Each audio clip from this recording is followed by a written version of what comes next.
Bearcat Bounce Podcast. Back at it again. It's Monday, Memorial Day Monday. Big hat tip to everyone out there. Big salute. It's a Monday following the Indy 500 weekend. So that was a little wild for me. But a Monday also where it is the culmination of year one athletics in the Big 12. The culmination of year one of the Jordan Bishop era for the baseball team. Just a fascinating story, a wonderful season in year one in the Big 12 and with Bishop. And then, of course, it's also a Monday where the basketball team continues to inch closer to year two in the Big 12, where Coach Scott Satterfield continues to piece together an off season in the right way. But it's also a Monday where I get to say hi to some guys, some of my buddies, some of my pals.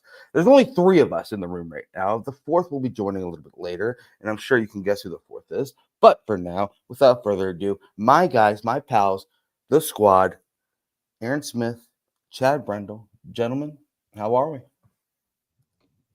I'm here. It's been a rough week, man. I cannot shake this little sinus deal that I've got. So voice is not doing great. Yep. I'll probably be on mute about 3/4 of the show.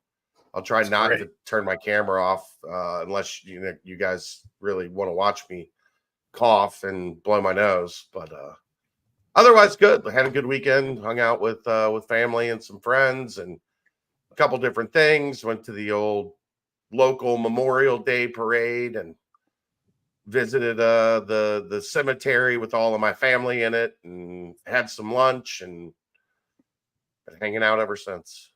Surviving. Survive advance. We sleep in June, I guess is what we'll say after that. But yeah. I got a teenage daughter. I don't sleep. There's always something that has to be done. Team no sleep. I love that. Yeah. I love that. The Airbnb thing is one of the more craziest stories I've heard out of you guys. That's nuts. But hey, yeah, you know what? Here we are. Sorry, the room that you booked, I guess our schedules didn't, the calendars didn't sync. And you are not staying at the place that you booked. Well, great. Thank you. It's the day before Memorial Day weekend. Right. Hotels in Kansas City were very reasonable. $380, $400, $415 a night. Like, wow. The BCJ budget is stronger than it's ever been. But it's not $1,000 for 2 nights in Kansas City strong. Right. Yeah. Well, you know what? We'll survive in advance on that one too. But yeah, I mean, a cancellation just literally the day before is wild. Especially what if you had flights and you had already booked a way to get there, but luckily that wasn't the case. Although there was a room we might have to look into next time, Aaron, in Kansas City. It was a VR gaming place. Whoa. And it had it had 4 chairs, VR headsets, the monitors, the controllers, like the whole 9 yards. I was like, an Airbnb? Yeah. Wow. Slept like 6. The beds looked uncomfortable as shit, but we probably wouldn't get anything done that we were supposed to get done. Airbnb scare the shit out of me. I'd be nervous to go on any trip where Airbnb was involved, especially because their customer service is borderline non-existent at like level 1. Aaron, nobody's putting a camera anywhere to look at your wiener. You're fine. I'm not worried about that. That's the least of my concerns. I'll be honest. I'm an Airbnb fan, though. I love it. I just hear lots and lots of stories about it not working out as far as not being able to stay when you had something booked or whatever the case may be. That's really the first time I've ever had a problem. Mm-hmm. And it was Airbnb. Keegan's an Airbnb guy. I'm a Verbo guy. Never had an issue with Verbo before. Yep. Actually, I did have one, but it was like, we booked something, and then the lady was like, "Look, sorry, we just sold our place, right, and haven't had a chance to take it down off of the site yet." But that happened within an hour, right? So it was no issue. but I mean, this one was wild. it's kind of like are you an Uber or a Lyft guy? I very rarely take one, but usually Uber if I do. Exactly. I like prefer Lyft. Yeah, see, it's always a Verbo or I drove for both, so I have preferences based on how I got paid. But knowing, yeah. yeah. Little Makes sense. Pull back of the curtain. We'll pull back of the curtain. Makes sense. Some Aaron, time ago. How was the Doing all right? How's the weekend? Full fun with the kids? Yeah, we went and had one last visit in Cincinnati before. We'll have a baby here in like a week or so. What's the date? Yeah, we'll be we're Like we're a week and going a in. half. June 5th is induction date, so we will have a baby next Wednesday. Wow, Like a we go. week from this Wednesday. So that's awesome.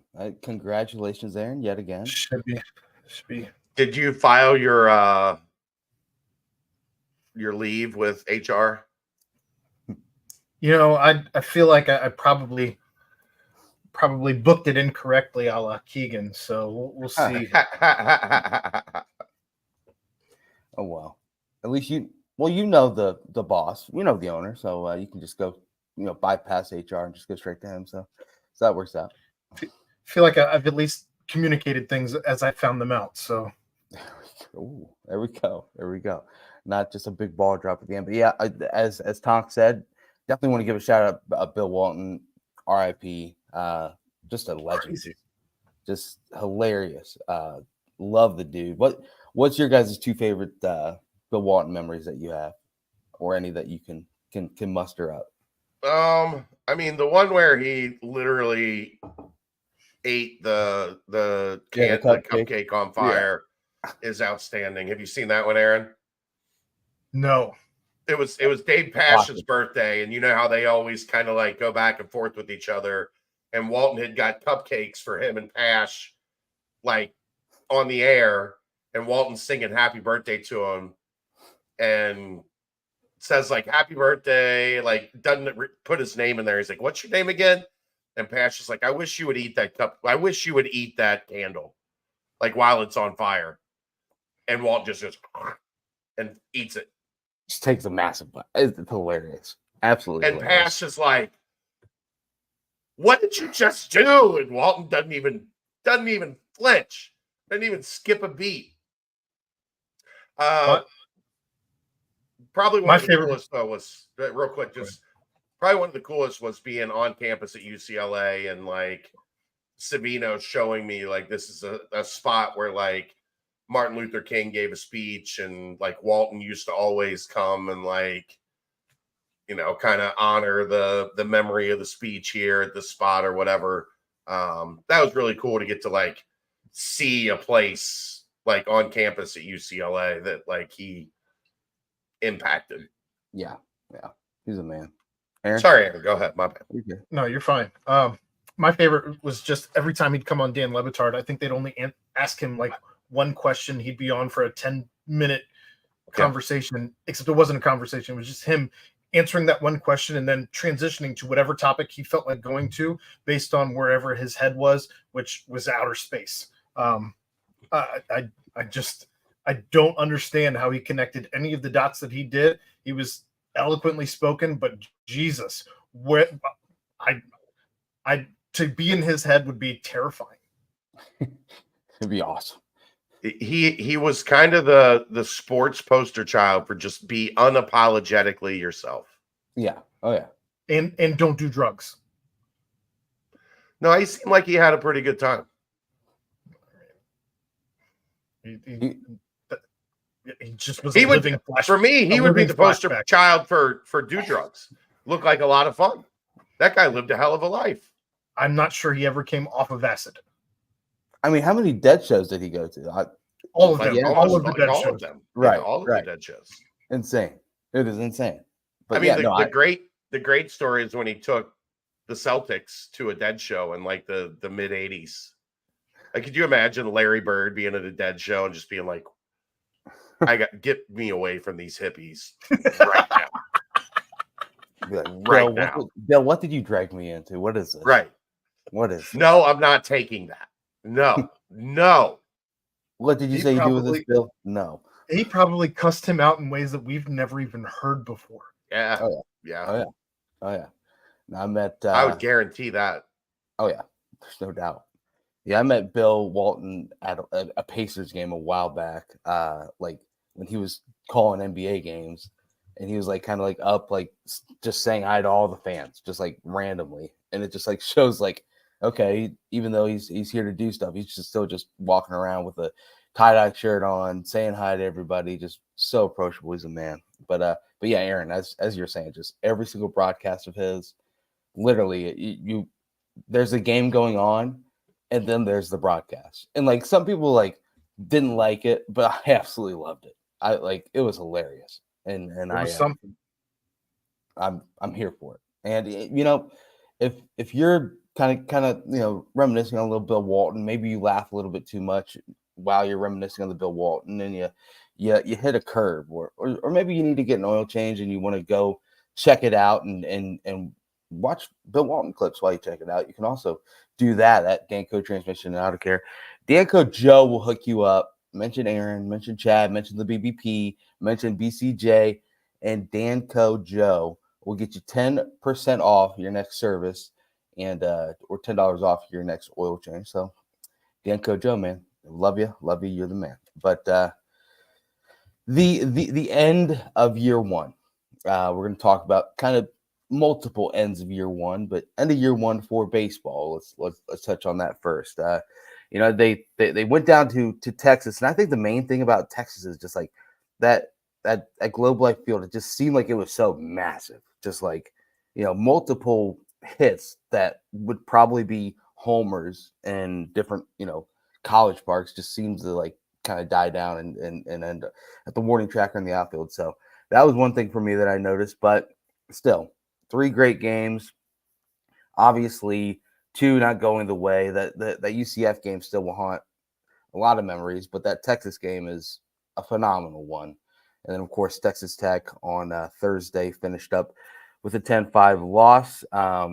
If you haven't listened to hello. If you haven't listened to Jordan Bishop's post-game press conference after the game, I highly recommend you do it. It's amazing. It's literally what we've come to know Bishop as. He's just a man. He's just genuine, hilarious, but also heartfelt, also knows what's going on in the world, knows life. And that's kind of exactly what that little post-game press conference was.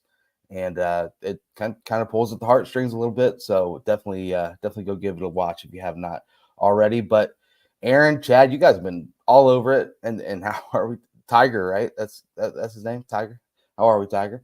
But yeah, Kelsey just took the puppy out for a run, and Tiger is trying to let me know that the dynamic in the house has changed. I am the captain now. Yes, right. Yeah. But end of year one, Bishop Ball, Bearcats. A lot of fun, man. A lot of fun. But got to wrap it all up. Tough loss.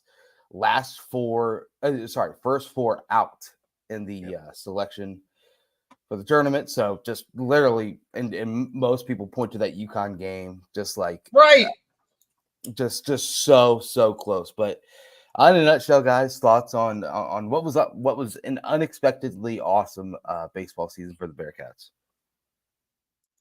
Unexpectedly awesome about sums it up. Like that was a lot of fun. It was a fun team to kind of start to learn about. I think it was a good foundation for what's to come. Now he's going to have to go do work because they're losing a bunch of, especially on offense, they're losing some dudes. Mm-hmm. But I don't think I'm worried about that side of the coin with him.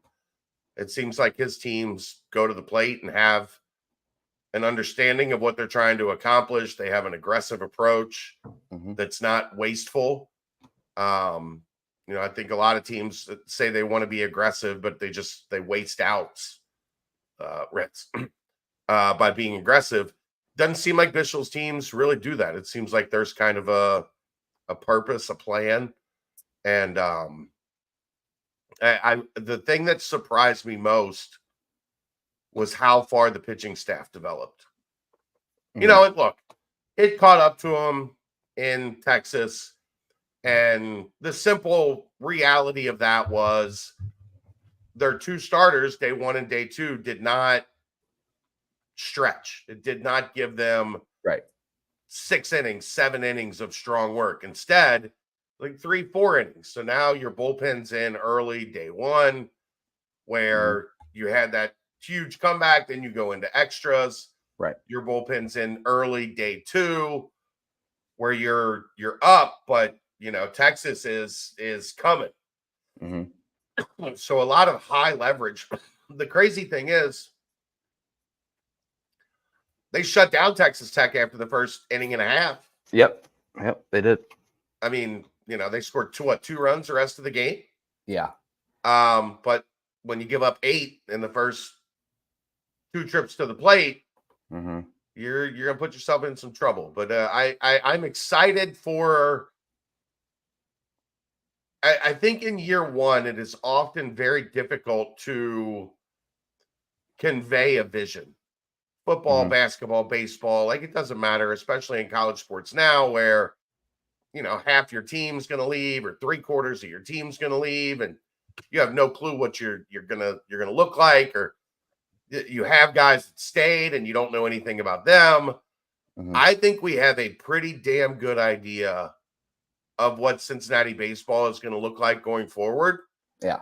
And thumbs up. Really good.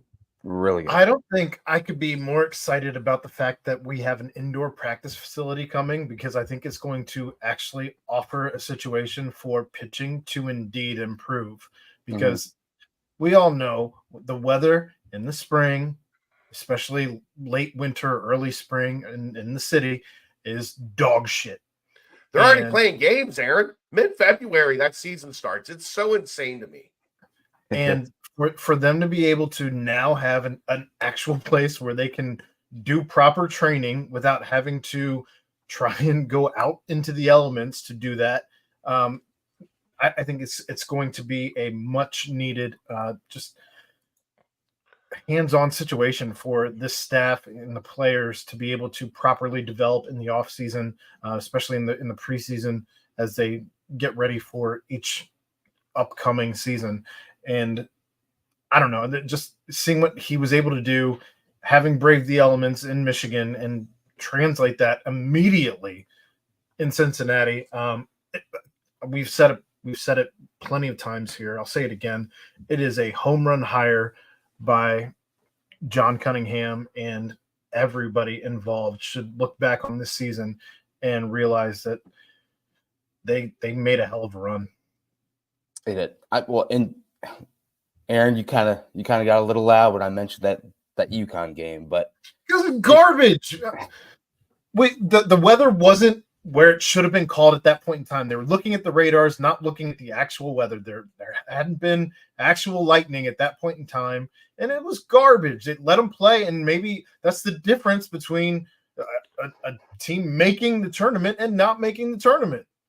The problem is it was called in 30 minutes, and then it didn't rain the rest of the day. Right. Yeah. And it's a turf field, all turf, not there's turf here and there's some dirt here and there's some grass there.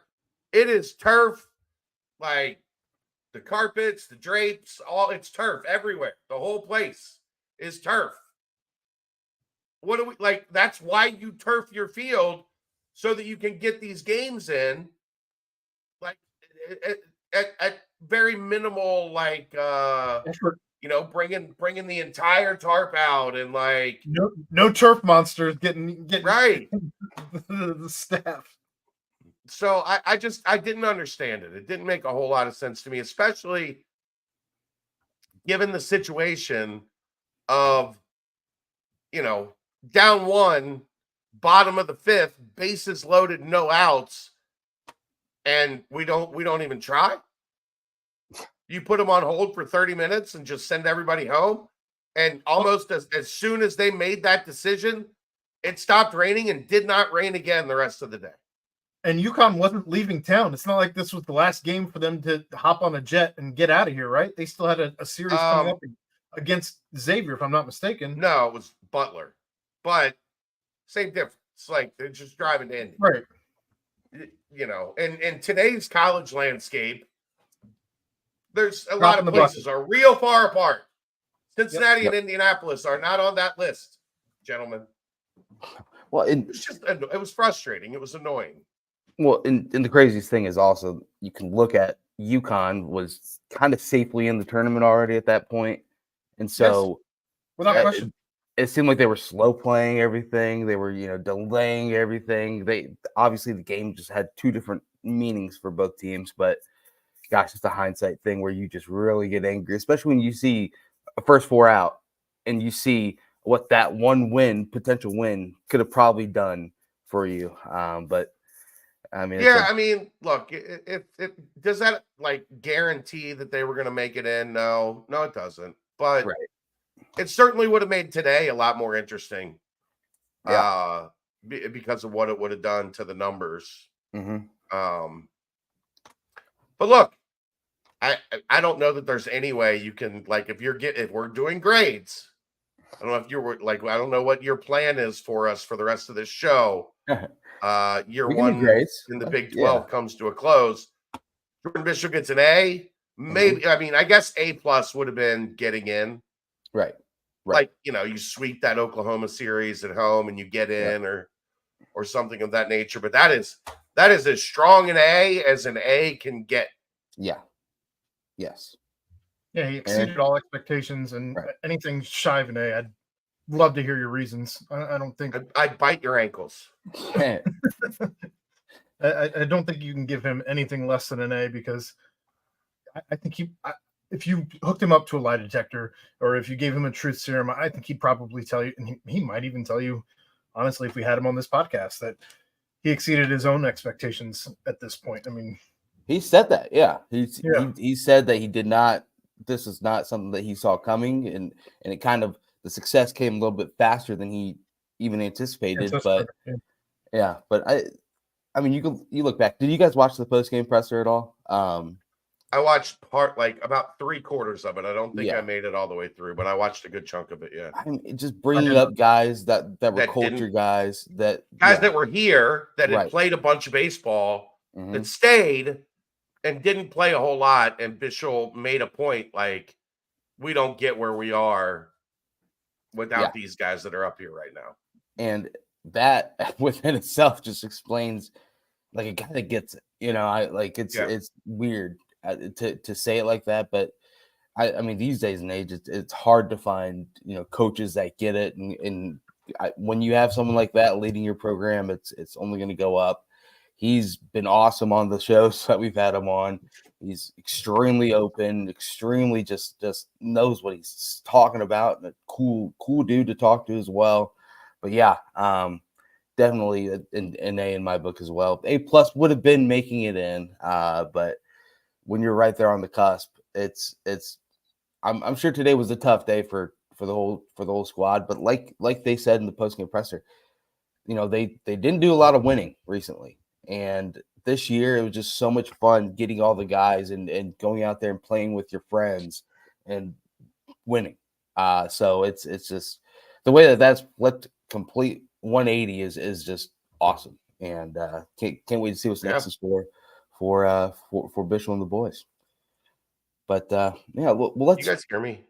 Yeah. I hear you.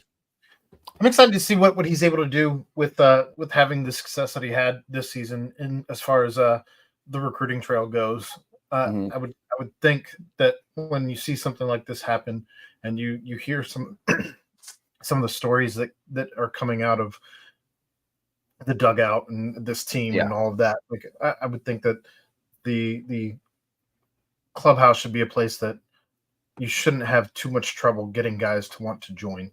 Right. I agree. And so let's then take a step back. I think Chad's probably trying to fix something over there, but let's take a step back then and talk about year one in the Big 12 wrapping up as baseball season finishes up. Kind of an interesting one across the broad landscape. Just awesome to be obviously out of the American, out of just kind of just a truly a stopgap type conference. It feels like at this point, and well, I mean, in college sports these days, who even knows what the hell conferences are? But the fact that you're even in the Big 12, that you guys mentioned it numerous times on the nightcasts and on shows, it's just seeing those brand name teams on the schedule instead of the Tulanes and the Tulsas of the world is just probably one of the main things that I'm going to take out from it. Just awesome venues to play at, both football and basketball and baseball as well. But just broad landscape, year one, Big 12. What would you guys kind of put into words as obviously it's come to an end with baseball? Go ahead, Aaron. I would say that we now have at least a measuring stick. We kind of got an idea. We gauged the temperature. We read the room. We took a lay of the land, and we have an idea as to where to. Rational fans have an idea as to where to temper expectations, and I'm guilty of it as anybody. I mean, I know that Brent, you and Ryan, I witnessed your celebration, a little early, as far as thinking that you guys made money on the football team. The Kool-Aid tasted so good at that point. I tell you what, man. I tell you what. But I think we at least have an idea. We are at least in the ballpark in most of the sports, no pun intended. But we are figuring it out. Obviously, the baseball team had more success than anticipated, but I don't know. I mean, I think that basketball is figuring it out quickly, both men's and women's. I think that football is also on the mend. They took their lumps year one before anybody, in the biggest spotlight out of maybe anybody outside of men's basketball, and they're figuring it out, and we'll see. Certainly, lots of changes both in the locker room and just schematically. But I think that everybody is they kind of took that first year to, like I said, just kind of get an idea as to where you need to be. And I think that all programs, by what we're seeing as far as off seasons go for pretty much everybody outside of the teams that are just finishing up right now, we're seeing everybody start to move in the right direction in the off seasons. And I think that everything is pretty much exciting right now. Everybody is building for something, and you don't feel like if you have a shit couple of weeks in any of the sports that you're out of anything. So I don't know. It's a lot of fun. I think that's the thing that stands out to me is, so they talked about day one ready. And I think a lot of fans took that as to meaning we are going to come in and be a dominant force in this conference like we were competing for all the titles. The lesser conference that we were just in. And to me, and look, there was much consternation over my takes on this throughout the past year. But outside of the last 4 or 5 football games, they acquitted themselves well. Right. They showed, while we're not ready to come in and just blow everybody away. And we knew that was never going to be the case, because they don't have, it's not like they walked in with all the money and said, here it is on the table, like, we're better than all y'all. That's not how this works. I think there is a reality where it was far worse than what we got. Where, I mean, other than basketball, like, it was a rough bump up for Houston. Yeah. It did not go like UCF thought it was going to go. Right. And you have to be it didn't go like BYU thought it was going to go, I would guess. And they were a team that they were independent, but they were playing major, like they weren't, UConn. Yeah. I guess. But In it's football. hard. In football, yeah. It's hard. Yeah. Bob tried to warn us it's hard. He did. Playing in this league's hard. We did not listen, yeah. But the other thing I will take away, my goodness, it is so much fun to be around in a league where everybody cares. Yeah. In a league where, you don't play 3 straight road games where, like, the town wasn't even notified. Like, nobody even put flyers on the telephone poles that there was a game coming. And then to jump into this league, and you saw it in football, and then especially in basketball, outside of what Oklahoma was really the only, like, dude, where is everybody? Yeah. But every other road game was like, damn, okay. So just as a general overall pulse on things, they held their own, and I hopefully college sports doesn't completely implode on itself, because I think this is going to be a fun league to be in. Like, I think I'm going to enjoy the interaction, the knowledge that, like, we're going to get a bunch of good games to cover every year.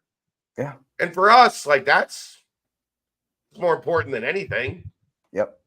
Instead of, we're going to get 2 good games to cover a year, and then we're going to have, 10 other ones that we're going to, like, want to jump in the river.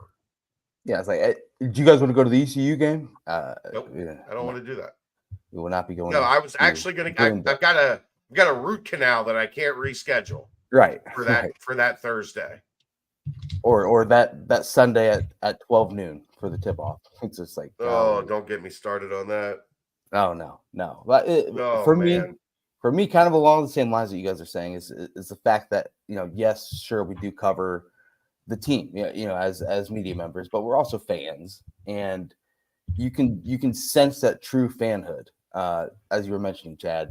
Just the pride that the other programs have, the excitement that they have at Big 12 tournament, the excitement that there was for Big 12 teams getting into the NCAA tournament, the excitement that there was, all throughout the college football season when Oklahoma State was coming up, Iowa State was there. There was just a general feeling of excitement. Now you bring in all these new teams into next year, and it's like it's going to be a new feeling and a new flavor coming into year 2. And it's crazy to think about all the coaches that have kind of taken over the programs at Cincinnati. They aren't, long-standing coaches at the university. It's kind of coming into it fresh, coming into the Big 12 with a fresh slate, with a new way of doing things. Also inside of the athletic department itself. So it's going to be exciting to see as year 2 goes. And like you were saying, Aaron, it's each coach has now seen what it's like to play in the Big 12. Each coach knows where the bar is, knows what they need to do to improve, to beat Baylor, need to do this to take down Texas Tech in baseball. It's going to be fascinating to see the adjustments that are made all over the field, and obviously you see it in football a lot with plenty of the portal additions, with so many new things going on, within that program, and basketball just massive roster additions, and just a top to bottom great roster for year 2 in the Big 12 as well. So, like you said, Chad, hopefully college sports doesn't go down the drain as a whole, but overall, it's exciting to be in a conference where simply everyone cares, and hopefully it's gonna be something that continues to roll through.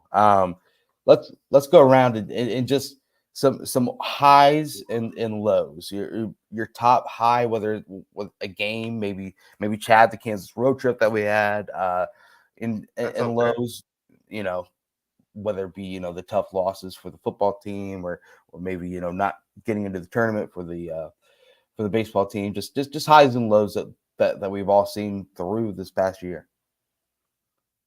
I'll go the development of Dan Skillings as a very big high, because as we have talked about, you need top of the league talent. Mm-hmm. I am not saying Dan is already at the stage of top of the league talent, but you know what he did last year is he took that step from raw freshman to really productive sophomore. Mm-hmm. And that leaves that next jump for all conference type player Right. still up ahead of him. So in the grand scheme of things, if we're talking Cincinnati basketball getting to the point that it's back, Mm-hmm. getting to the point that like it matters and it's massively relevant again, somebody is going to have to be that first guy. Right. Somebody is going to have to be that guy that like from within takes the reins and leads. And Dan is at least on that right trajectory. And I think that is as positive on that front as anything we've seen this year. You gonna do your low as well, or just gonna do your high? Watching the final 5 minutes in overtime of the Miami game, like when that kick got blocked, we all were just like, they're not winning this game. Like you know, they had no business winning, right? And they still got the ball, marched down the field, and had a chip shot to win a game that Miami was better the entire game. And that's happened a couple times in the rivalry. And the conversation about Scott Satterfield, even after the wheels kind of came off, would have been entirely different if they beat Miami. And it was a train wreck. Like, it was literally watching a train wreck happen. You were down there with me. Like, you saw the same thing I saw. Like, It was just like in real life, watching the cars crumple up and like fall off the side of the tracks.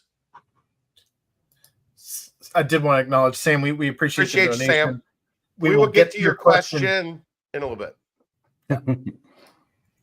Same page. I would say the high for me was probably the fact that Cincinnati had a team that could fucking dunk this year. It's been some years since we had a team that liked to fly around the rim. And I know I like to piss and moan about them still not dunking enough, because it's never going to be enough for me. That's just me. But it was there was a lot of run and gun, and it was a lot of fun, even though there were plenty of shitty lobs. They had a lot of guys flying around the rim, and like I said, I don't remember a team that dunked as much as they did this year. At least not in the last 10, 15 years. Right. I mean, can you remember a team that dunked as much as they did this year, Brett? Not really. I'm trying to think back, because even those like SK had obviously, Justin Jackson who dunked a lot and players like that, but like Shaq Thomas dunked a bunch, but it wasn't like top to bottom, like where your point guard is hammering down. Both of them. Yeah, right, exactly. And then it's only going to get better next year. I mean, you're adding arguably the top dunker in college basketball in Dylan Mitchell. And wow, that's a showtime, baby, showtime. So that was probably the high for me, and that's just me being completely selfish and wanting to see the basketball team do things like that. So that was my high. My low was the football game against West Virginia.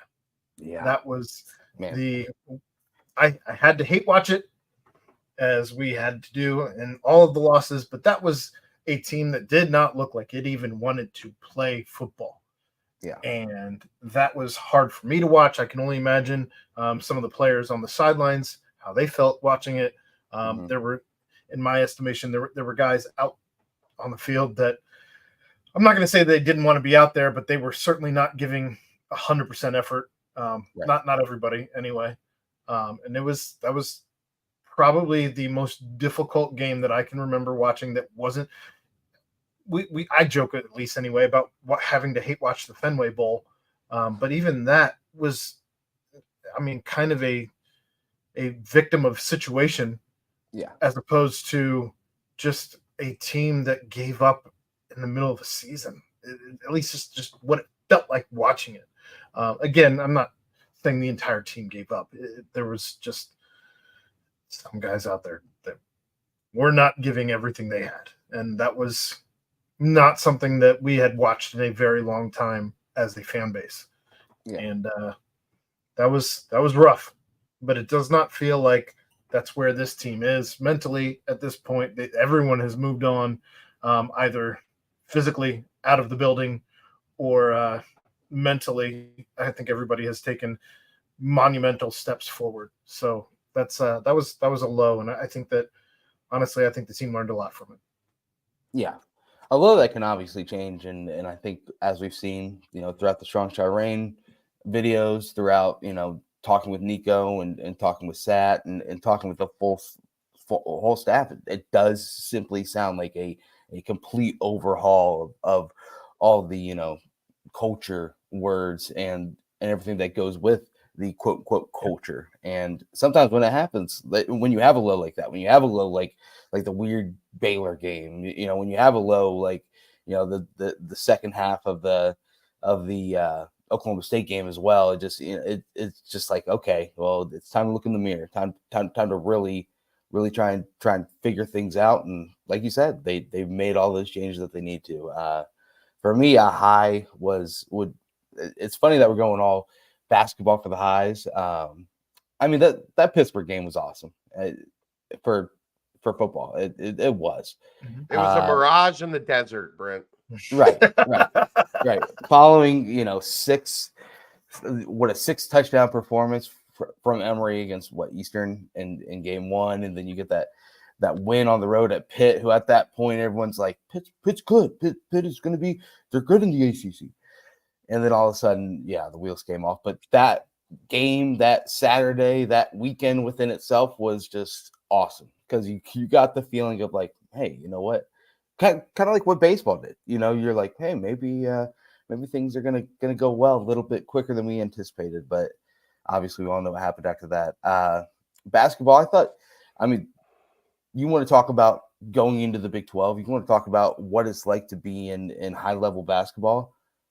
That road trip to Kansas was awesome. Going into the fog. Yeah, sure, they didn't end up winning the game, but it just showed, wow, this is what it's like to, be on that big level again, just like, the days back in the Big East. So that was kind of a wow moment for me throughout the year. And then of course, just, big wins against, the TCU win at home, and kind of just continuing to see the progression that the basketball team takes while you have the emergence of Dan Skillings, the emergence of a Jizzle James, CMOS not splashing down game winner after game winner. So there were a lot of highs, but the lows, obviously, just not making the tournament again in basketball, which seems to be fixable and seems to be heading in the direction of being fixed already. And then baseball, just however happy and awesome it was, you wanted to see the team kind of get rewarded for the efforts that they gave, for the amount of wins that they were able to pile up, and to be the first 4 out. Just it's awesome to see the direction they're in, but it's also kind of like, dang, we were just so close. But I mean, I think more so the highs are there. The excitement back when big name recruits, big name transfers commit to Cincinnati, women's basketball, locking down big move after big move. It's just continues to be that trending in the right direction, if you will. So I think the lows are all fixable, and I think the highs are all something that can only continue to be enhanced. So Year one of the Big 12, man. Who would have thunk that that we would be rolling into year two, kind of with hopes high. So it'll be fun. It'll be fun. I mean, the reality is, look, I know everybody's going to get mad at me for saying this. The chances are slim that they win a Big 12 football and basketball championship next year. It's slim. Right. But as long as things continue to move in the right direction, you stay on an upward trajectory, and you avoid being Vanderbilt or Indiana or, whatever, keep plugging. Because if you do that, there's going to be a lot of highs along the road as well. I think all you don't want be the is punching bag. I was going to use a punching reference as well, but I think you want to have a puncher's chance in any season that you're entering, whether that be, volleyball, women's soccer, baseball, whatever sport you want to talk about, golf. You just want to know that you have an opportunity to compete, and that you can go recruit the best kids, that you can go have great facilities. Like, yeah, exactly. Stay out of the basement. Yeah. Absolutely. But hey, we're in the Big 12. There are so many more colleges across the country that are just kind of in that limbo, what's going to happen thing. And I mean, this was always the fear, right? Like, right. If you got left out and this came to a head, like it's coming to a head, that you were done. Mm-hmm. Subsidies weren't going to save you. Like, there's no life raft for the G5. It doesn't exist. Right. So make the most of it. Continue to push forward. Big wins. And hey, things are pointing up. I would say in every single program, things are pointing up. Well, and to even like continue that, like for the longest time, Cincinnati was able to kind of give the look of a Power 5 program without Power 5 status, right? Mm-hmm. Mm-hmm. Like there were things they could do that could show the Cool Kids Club that they were serious about competing. Right. Guys, that's gone. Like, these schools aren't going to be able to just start throwing 25. I mean, because this number is going to go up. Yep. Remember that. This subsidy number that they're going to be revenue sharing with the athletes, that's just as the numbers go up, as the schools make more money, the 22% will stay the same. The numbers will go up. And Memphis isn't going to be able to, Memphis is like kind of like next in line, right? Like, theoretically. And they can't do what Cincinnati did. They can't say we're spending just like everybody else, because they're not going to have the money to spend like everybody else. It's not going to be humanly possible if they're making the AAC deal is what, 10 million? Yeah, I think roughly. Yeah. The AAC deal is 10 million. They're going to take that, not spend a penny of it, and then more than double it, maybe even triple it here very soon, before they make $1, just to like keep up with the Joneses. It's not like I have some serious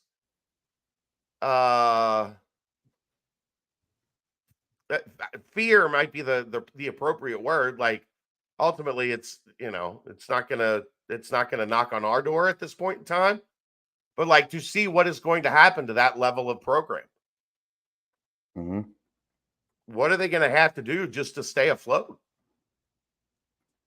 I guess you can always say there's going to be kids that slip through the cracks, or whatever the case may be, but it's going to be damn near impossible to actually compete.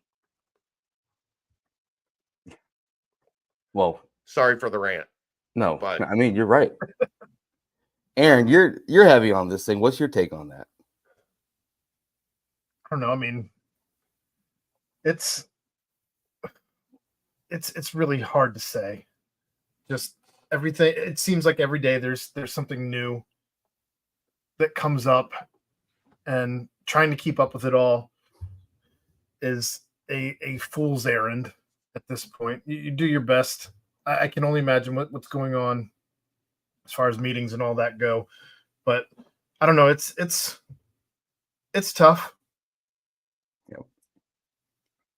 It's horrible. It's horrible. But yeah, you guys went on, full length nightcaps all week. This had Justin Williams on discussing this, so we don't need to dive into it more here. But yeah, it's good to be at the table, at the big boy table, if you will, at this point, and imagine being Memphis. Right.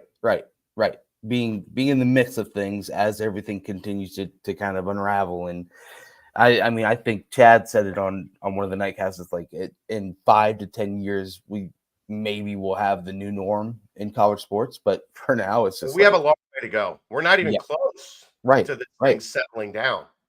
Yeah. For now, it's just, hold on to your hats and be happy that you're in the Big 12. Imagine being SMU. You gave up all revenue just to be at the table. Right. Yeah. I agree. We will make no money. That is fine for a decade. Okay. Yeah. I hope that oil money is good. Right. Hope all the way through that period of time. Mm-hmm. But oh well. Year 1, Big 12. Yeah.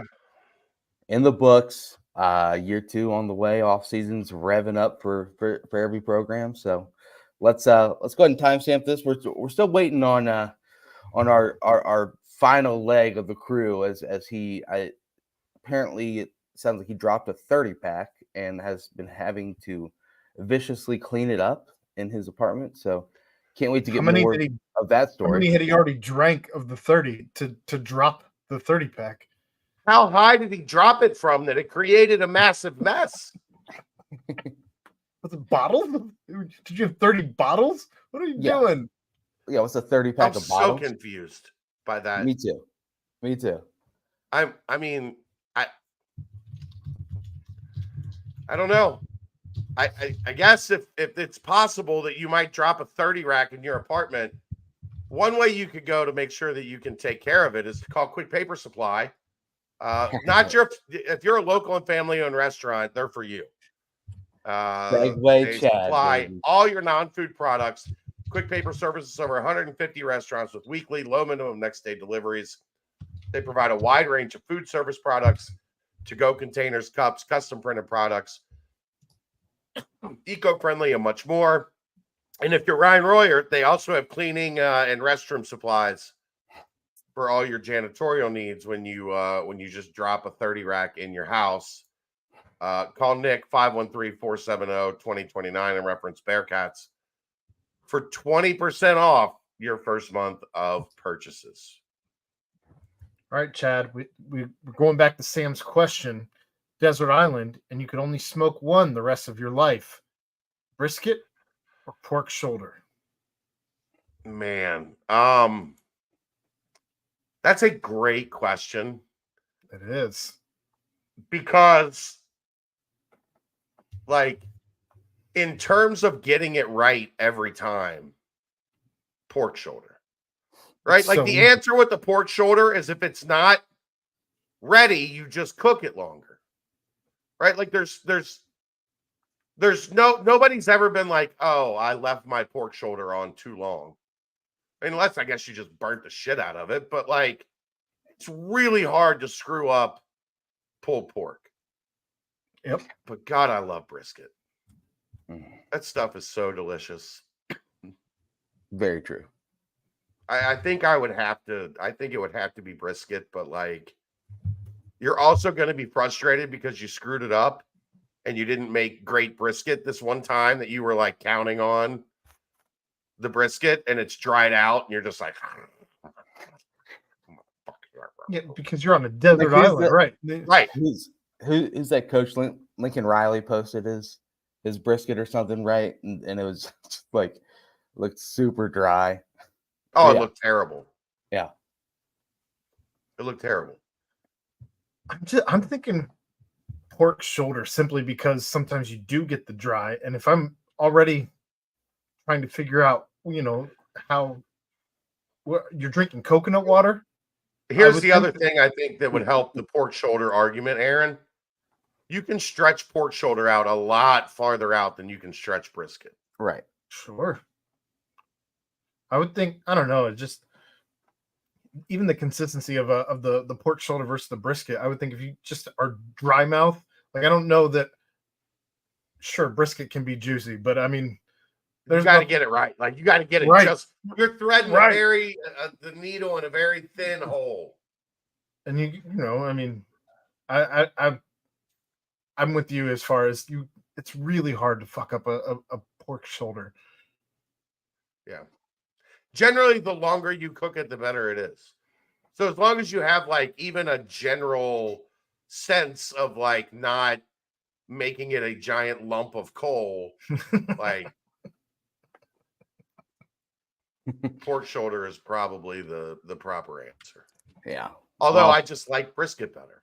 Brisket, burnt ends, just all the above. Brisket chili, like if you got it, like you're on a deserted island, like you got tomatoes, like can I make some chili and use brisket? Well, I mean, if you got the pork shoulder, are you not smoking the whole pig? Right. Just have a if full you got pig the brisket, roast? do you not have the whole cow? Right, sure. Wow, look at that. I found a little beef brisket on the side of the beach. Yeah. Somebody's just chucking you out of like a Costco, like butcher's cut. Yeah, instead of a message in a bottle, it's a brisket in a cooler. Brisket. Yeah, the cooler just floating up to your island. Is it a reality show? Or is there a production crew? Like Amazon's dropping it off. The beach. Is this the Truman Show? What's going on here? Amazon's dropping it off by drone. There's just a 14-pound brisket floating down by parachute, like headed right at your beach. Right. Oh, right. The brisket ferry came today. Would you look at that?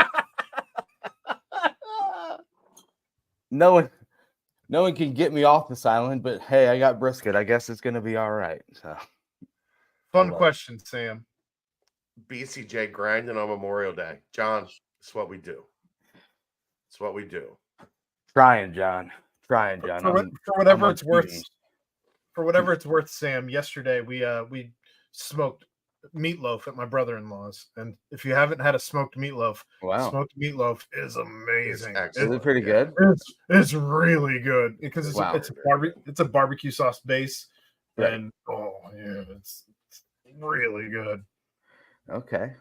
Well, speaking of barbecue, a little barbecue chicken, a little basketball, a little b-ball, if you will. Official, kind of been known a little bit and kind of hinted at, but CJ Frederick officially using his additional year of eligibility, will be back next season on the basketball team. So obviously that does make the roster a whole as of now. The squad is together. The only remaining question left is the final assistant coach spot after Coach Leffler left for Loyola Maryland. If you've been on the board, Chad has been doing his best to be a kind of incognitally dropping hints here and there, but it's seeming like things are heading towards direction of yet again another big addition to the program.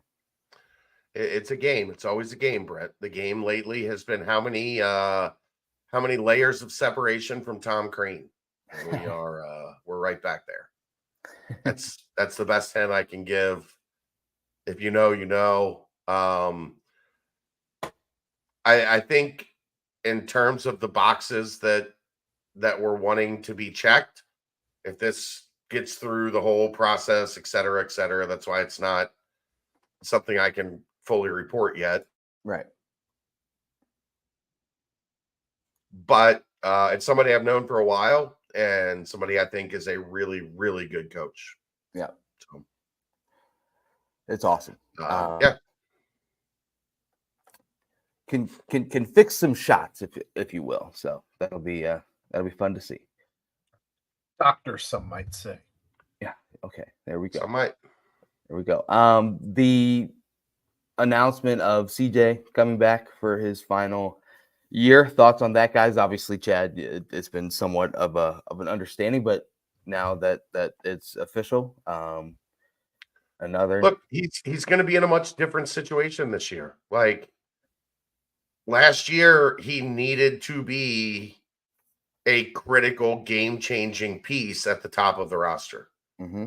And that didn't really work out. And because it didn't work out, the team spent a lot of time figuring out how to make it work out. Right. And that's one of those things that, like, it can throw you off for a month, because he was not only supposed to be your primary two guard, he was supposed to be kind of an insurance policy for your 2 point guards that had never driven a basketball in a Division I game. Mm-hmm. And you didn't get either of those things from him.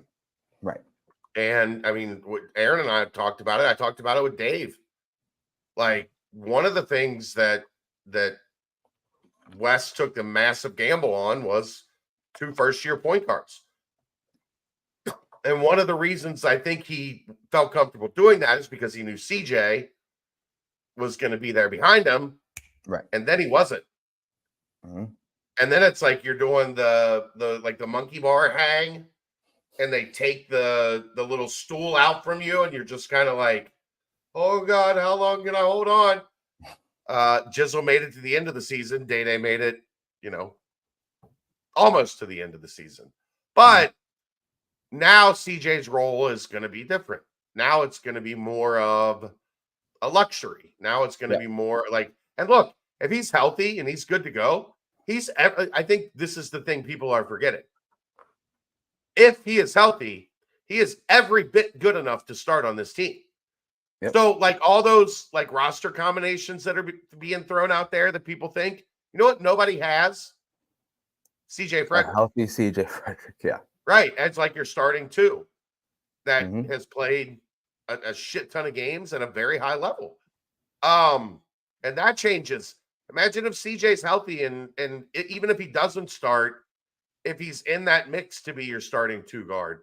But the difference this year being, if he does go down, something happens, they're not scrambling. They're just, okay, we'll move pawn 4 to rook 5, or like, what, okay, we got another chess piece.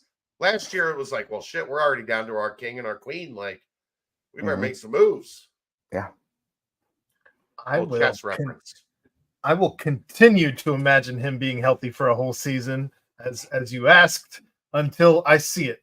That said, I think he is a guy. I'm not saying he's going to be, Aaron. I'm saying well, you said imagine him being healthy. Well, I'm going to continue imagining. That said, I think he is a guy who pushes. He raises the floor of this team, and he will continue to push the people at the top to continue to be better.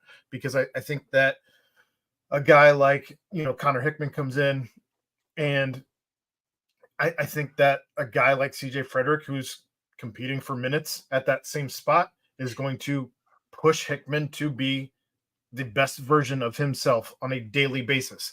I think that whether Dan is fighting for more minutes at the 2, or what, I don't know that Dan's going to fight for minutes, but I think that you're going to be in a situation where, are you putting him at the 2 because you don't have anybody else there and you need to get Dan on the floor? I think that it's just going to continue to push the people who are in front of him in the different spots on the roster to continue to be better.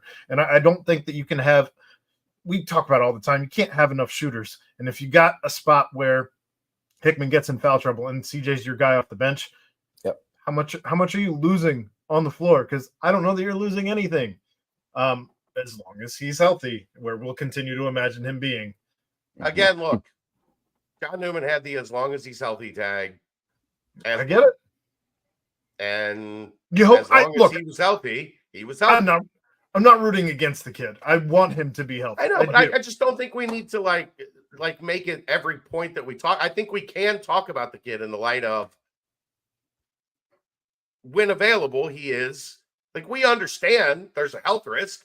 It's all everybody has talked about, right? Like, I do think we owe him a point of like being able to talk about him in light of, because you know what we didn't do last year? We didn't really talk about John like that. And I don't like that we missed that. A lot of the conversation about John up until we got into the summer, and like it looked like, okay, like he's navigating his way back to not being an issue. But I don't think we gave John his respect. I don't think we gave him his flowers last summer heading into the season because we had these same concerns. I'm just saying it's okay to talk about him as in a world where he is healthy. That's not saying I expect him to be healthy. That's not saying like he's going to play 37 games next year. That's just saying he is a starter level quality player if he's healthy. Yeah. Yeah.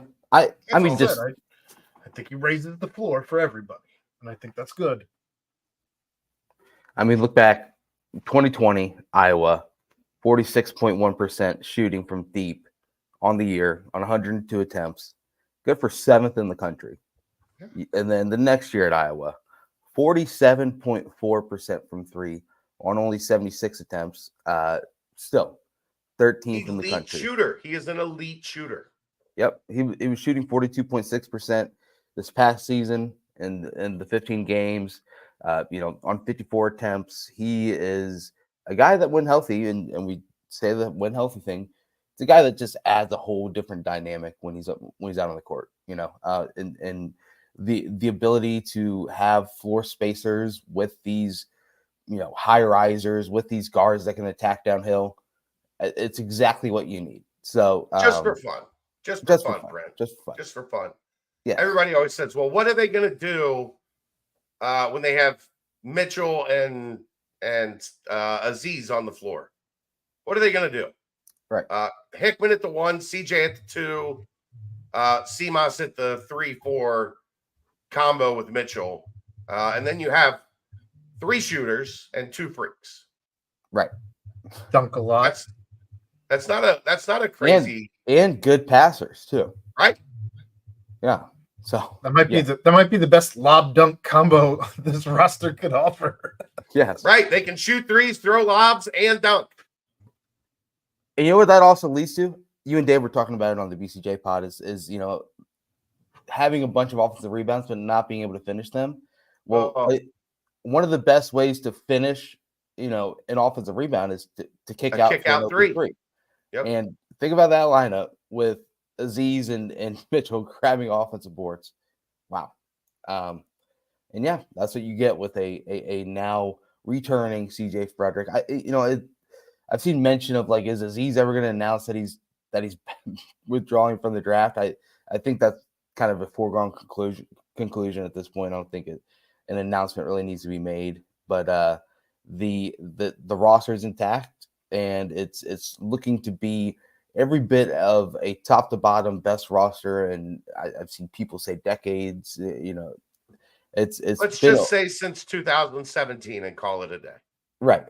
And then we'll, as the season progresses, we'll continue to touch back. Have a better idea. Yeah, exactly. I didn't see any new additions, football or anything along those lines, but the ball and brew seems like it was a smashing success. From everything I heard, it just seems like the vibes, and this has been a constant storyline throughout the offseason for football. The vibes are just up. The vibes are just different among the coaching staff, among the players, among just kind of just everything surrounding the football program. And when vibes are up, people want to work hard. I think I heard one time they canceled workouts in the morning or something like that. I think Carrie was telling this at one of the Ball and Brews, and and then all of a sudden there was like 60 football players out there just working out all by themselves with no coaches. That is just a team connected, a team that wants to correct whatever it was that happened last season and really put a big imprint on what this year is going to be in years to come under Scott Satterfield. So roaring success for the Ball and Brew, and it's it's been fun. Been fun tracking this football team throughout the offseason. Agreed. There he is. There he is. You guys would have loved the scene down in the parking lot about 30 minutes Oh, ago. I was a parking lot one. Oh gosh. What'd you have to Light. clean up then? Did you drop bottles? Philistine. Well, I had like 30 bush lights, and I dropped them because I'm bringing them back from the Memorial Day shenanigans at a lake. Drop them on the ground, get all over my bag. But then all the other beers are covered in beer, along with a couple other drinks. I had to bring them all up, clean them off, because can't get the beer. Can't be having the cooler, can't be having the fridge smelling like musty beer now. Not living in the college house anymore, but we had a rough little end to the Memorial Day celebration here at Artistry So you Apartments. spent the past 45 minutes cleaning beer off your beer. Well, and cleaning off because I brought the beer in and I'm tracking beer all over my apartment. I had to clean out my bag, got it all over my suitcase. Let's see what else. That's about it. Okay. Ultimate party foul. Kind of a similar thing for me. I thought you were a pro. You are. I know. Hey, you play the game long enough, sometimes you get got, man. You can redeem yourself though. I was at the Indy 500 yesterday, and we lost one of my buddies, and he just so happened to take the cooler with him too. And so we're like all frustrated with him, and it's horrible self-service trying to get a hold of him to find out where he is. And we finally track him down, and I'm like, dude, Steve, what the heck? Where were you? He's like, do not talk to me. I've been carrying this cooler all over the place, blah, blah, blah. And I'm like, dude, just relax. I'll carry the cooler. So like I throw the cooler up on my shoulder, and I get like 2 steps, and then the weight just completely shifts to the back. Cooler just flies off my shoulder.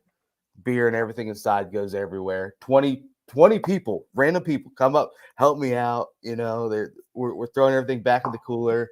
And these 2 kids are like, can we have anything there? I was like, I mean, it's beer and Uncrustable. So yeah, here's an Uncrustable for you. So it, but it worked out. But it was pretty embarrassing. I'm not gonna. It was a bad cooler weekend for the BCJ team. It was. We were at a fish show many moons ago. Yeah. And my best friend Al, I think a couple of you, I don't know if you guys have met Al or not. My best friend Al drops us off at Deer Creek and then goes to park the car. And we have a cooler with 36 beers in it. And it's one of those ones, like it's like that first gen with the tires where it wasn't real easy to like drag it along. Like it didn't have the retractable handle or whatever. Right. So he's like 1.5 miles from us, and he has this cooler full of ice and 36 beers. And we're all like an hour, 2 hours go by, going on 3 hours. We're like, here's some fucking beers, Al. Like, where the hell is Al? And at like about 3.5 hours, Al shows up, and he drank every beer in the cooler, all 36 of them. What? Yeah. Yep. He showed up, and we were like, hey, beers. And opened the cooler. Wasn't a beer in the cooler. And he was like, I didn't realize I drank them all. You son of a bitch. 36? 36 Solo? of them. Oh, yeah. That's impressive. Al doesn't drink beer anymore, and I think it was because he just knew, like, Daddy likey beer too much, and we gotta back off the sauce a little bit.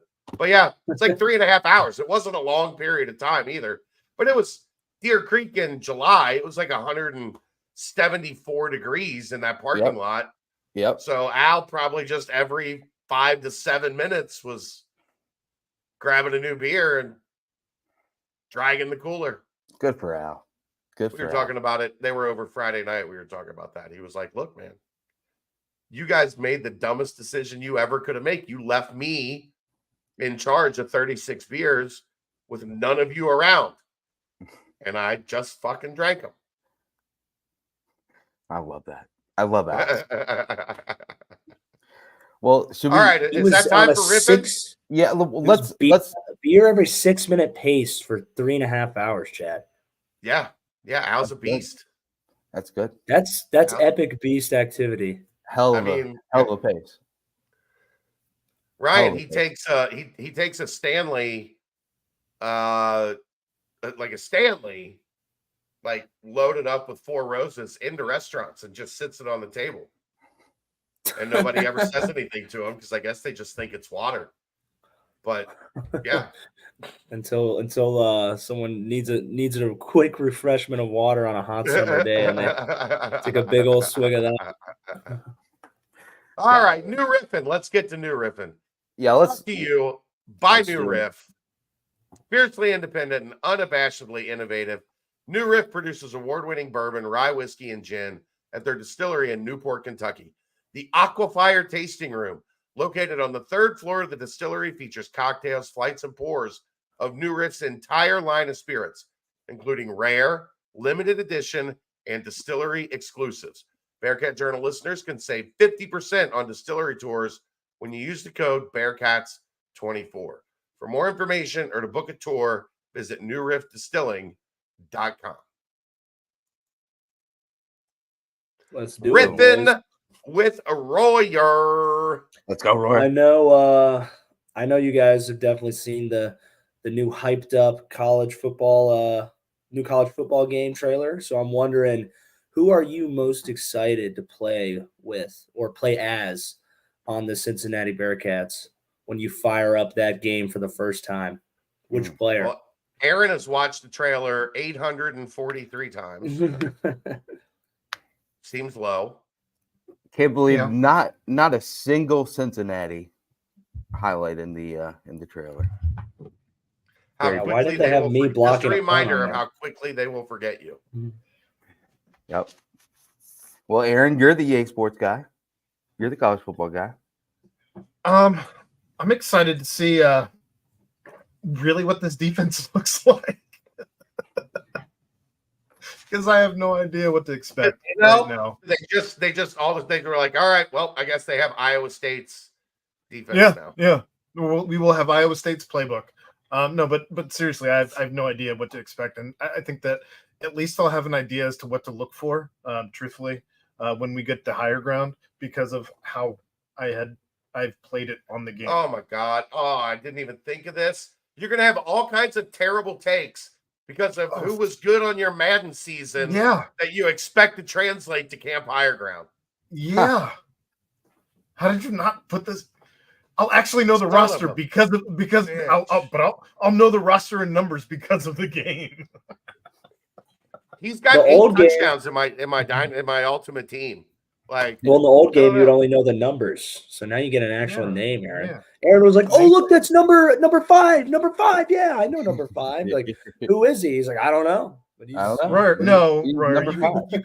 you could download the roster. Come on, man. Oh, and then I'm talking about when the game first came out.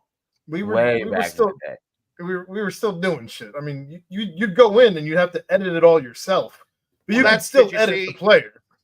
Yeah. Somebody sent out a tweet. Somebody sent out a tweet last week that said anyone under 30 should be required before they can play a game. They should be required to sit there with the roster and input every guy. Well, you know, what sucked even worse is the fact that you had essentially dial-up, and you're looking up the rosters, and it took like, I don't know, 3 minutes for the roster page to pull up, and then you had to go back and forth. It was a lot. I remember that. It was a lot. I guess my question would be, you know how they like have like the impact players on the old college football games where it's like, you know, like they kind of had like the white circle underneath them and like with the star and stuff, or the star, who do you guys think would be the two? Would it be Kiner and Dante? You think? Yeah. That have the stars. Yeah. Well, now they got X Factor players, Brent. At least Madden does, and I would imagine that you probably are going to have X Factors. Okay. So you can have several X Factors on a team. especially the better teams traditionally have more X factors. Let's not forget Luke Cantor's an All-American, like a preseason All-American type guy. Yes. So he's going to be one of the higher rated. Kiner's going to be one of the higher rated. Dante's going to be one of the higher rated. From there, I have no fucking idea. Not even probably Henderson, probably clue. Dingle, Mason. Mason. Yeah, Fletch is an All-American type guy. Mm-hmm. But yeah, saw today. I think Dante was listed at 87. I don't know if it was confirmed, but I saw a tweet going through like the top 10 D lineman ratings right now or something, but no idea if it's real or not. I don't think they've released any of the rating. I don't know. I wasn't on Twitter much today, but I don't know that they've released any actual. They haven't even talked about, like, haven't even seen actual gameplay yet. So I don't know that they're releasing ratings yet. I did see the mention of the different gameplay soon, right? Yeah, there's 2 weeks. There's rumors that even as early as this week, but we'll see. I did see the breakdown of payouts for each team is like based off of a tier system. Yeah. Off of how many AP polls that you were in, which fills in pretty nicely for the Bearcats over the last 10 years. So that works out in that way. Cincinnati was tier 2, and they ended up, I believe, I'm looking up the exact number here right now. It was, man, you think I had dial up right now? Shit. $59,925.09 for was paid out. Mm-hmm. Okay. For tier 2. Well, there we go. All right, Ryan. Next question. Let's riff. Any surprise on the Bearcat baseball team missing out on the regionals of the College World Series? No, I think it was expected. Just didn't do enough. Did almost enough. Did so close to enough. And, maybe one extra win against Oklahoma. Like we talked about at the beginning of the show, maybe they get that UConn game in and sneak out a win there. Like there were a couple opportunities down the stretch that they didn't take advantage of, but I'm just super high on how the team played and how Coach Bishop presented himself. So even though I think he would probably agree, like just didn't get all the way there, but now we know what all the way there looks like, right? Like they were a couple wins from being in. Mm-hmm. Now you have as good an understanding as humanly possible going into year 2. Yeah.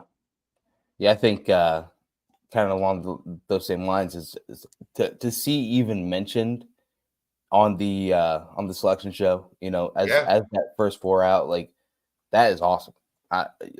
There's good baseball programs across the country, and then there's those that are like trying to figure out ways to come onto the scene and make the tournament consistently, this, that, and the other. And then there's teams that very, very rarely ever have a shot at making it, and that's kind of where the Bearcats were before this year. And now it seems like they're going to be one that's consistently pushing to try and take that next step, pushing to try and become a more consistent tournament team. So I love it. But yeah, I agree. I don't think it was really a thought that they were going to make it in after they lost. They probably would have had to make it to the championship game in the Big 12 tournament, I think is what I was seeing out there. But who knows? I mean, if they're right there as that first 4 out, maybe they had to just win 1 or 2 more. But either way, it's a great season for Bishop and the boys. Yeah, but they exceeded all expectations, and we're happy they were in the conversation. I think especially when you're picked preseason to finish last, dead last. They did something. Dead fucking last. I love it. All right, Royer, you got one more? I don't. Those are the 2 I prepared for this week.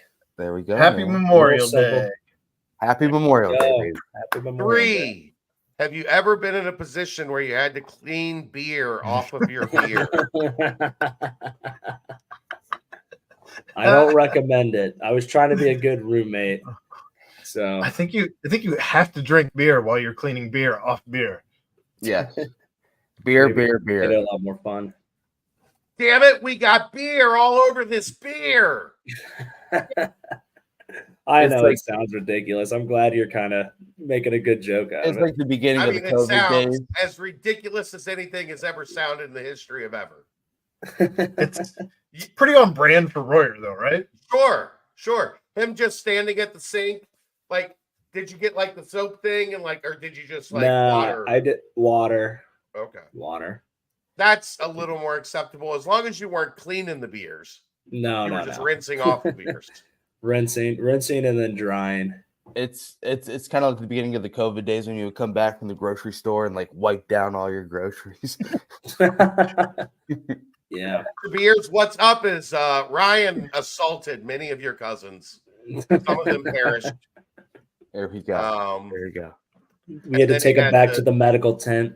He had to wipe the blood. He had to wipe the blood-stained remnants off of their other relatives to put them in the fridge, so that his roommate didn't come home to a stinky fridge.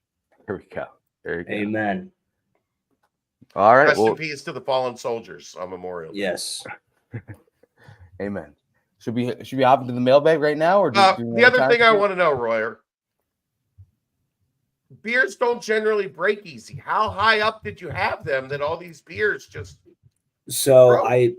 I In put cans. I'm so spirit- confused on that. They were so I had them in this one of those little what are they called? Kind of like those tote bags you get from the grocery store. It's kind of like a giant eagle like tote bag thing. Yeah. And I had it like filled up with, I think there was like 40 cans or something. And the bottom. I had it. No. I had it sitting on top of my suitcase. You know how you can like put it on top and then wrap the handle around so it just stays up there. And you roll it. Well, so then I'm going to grab my keys out of my pocket and I like set the suitcase there just next to me. And then it just like tips over after like 5 seconds and I didn't notice it. And then it just like crashes down. And like, I think some of the beers got smashed by the suitcase as well. But then, okay, that's so better. then that I understand. Yeah, but a lot of them stayed in the bags, and then the bag was like the bottom of the bag was just beer, like a beer puddle. So then I had to deal with that. All right, let's get to the mailbag. Let's mailbag it up. Still open sponsorship for the mailbag. If you'd like to be a part, DM me. You can title, or you can sponsor the mailbag. There you go. Well, Aaron, take it away, brother. All right. Well, I thought we were going to do a timestamp I for the can. Riffing, but I mean, I can. I'm sure Nick would appreciate if I did. Quick Paper Supply. They service over 150 restaurants with weekly low minimum next day deliveries, providing a wide range of food service products from to-go containers, cups, custom printed products, eco-friendly, and much more. They also have cleaning and restroom supplies for all your janitorial needs. Call Nick 513-470-2029 and reference Bearcats for 20% off your first month of purchases. Boom. all right. Mailbag. First question, mailbag comes from the football portion of the mailbag. Anything behind this is maybe my favorite rumor that was flying around in the last couple of days because Utah fans are insufferable. But anything behind the Utah to ACC rumor? Yes, I know, but there is nothing else to talk about. That was something that I saw on Twitter. I don't know if you guys did, but Utah is apparently, before they've even done anything in the Big 12, where they are supposed to go, is now being rumored to potentially be an ACC team to try and bolster the ACC in case the other teams leave. I mean, I guess there's going to be some of that. Like if the ACC does lose 4 or 6 schools or whatever, like we've talked about this in the past, I think they're strong enough that they're not going to lose. It's not going to be a Pac-12 situation where they lose everybody and then then they have to dissolve. Did you see the rumors where they're apparently looking at kicking out some of the lesser teams to try and keep some of the bigger teams to pay them out more? Now that would be wild, especially That since would you be just took wild. SMU and Cal and Stanford. But anyhow, I digress. It would make sense, and it's terrifying in this new era if that does start happening. I mean, people have talked about it in the Big Ten and the SEC for years, that there's a bunch of those schools that don't take it seriously. They're just soaking up the money. But guess what? The top schools need those schools to beat up on every week, because if it was all just top schools, I think the elite of the elite would not be happy with how that ends up playing out. Yeah, then Ohio State wouldn't be a top 10 team every year and eventually losing their bowl game like they often do. Right. So, I mean, I don't think there's anything to it, but it's also conference realignment. So who the hell knows? I do think there is something to, they see themselves to be so far above BYU that I think they would look to jump, if possible, just to not be in the same, to not be in, like, not even live in the same neighborhood as BYU. It's wild, but that's, if you pay attention to their fans, that is exactly what, like, their fan base thinks. Yeah, I don't know. Brent, anything here on Utah to the ACC? This is the first I had heard of it, so not too much from me. But boy, we already mentioned it earlier in the pod. This just do all the damn musical chairs and just let me know when it's done, because it's becoming ridiculous. It truly is becoming ridiculous. It's never going to be done. Ever. Right. It's just, it'll stabilize at some point, but again, we're a long way from there. But it's just, I'm praying it's not the freaking two conferences. It can't turn into. I know. Yeah. Like, this is what we talked about, Ryan, in that mold. You know what the NFL would do if it could? It would have 70 teams. Mm-hmm. Like, if the NFL could support 70 teams, they would have 70 teams. Well, guess what? Right now in college football, there are 70 supported teams with rabid fan bases and people that, like, really genuinely care, and you're not going to turn that money away. You're not going to get to a point where you're saying we're taking 35 of you and just lopping you off. It doesn't, financially, it's just dumb, because those schools still deliver ratings. I agree. Now there's probably 8 that you could lop off and nobody would miss. Looking at you, Rutgers. All right. Does Canteen playing safety tell us anything about how the staff feels about the cornerback room? No, I think it tells us that they desperately need to fix safety in a system that requires 3 safeties. So they still are concerned at cornerback, and rightfully so. Don't feel like they are long-term where they need to be. We can talk about that more Wednesday night with Zach Grant on the BCJ podcast. Boom, baby. As him and Dave talk some ball. But no, I don't think it says anything. I don't think it says anything in terms of feeling like they are comfortable at corner. Yeah. Both positions were a shit show in 2023. So probably putting it nicely. I do think that it might nod a bit to the fact that I think Jordan Young's gonna have a really big season. I hope so. Right. But he's got to go out and show it.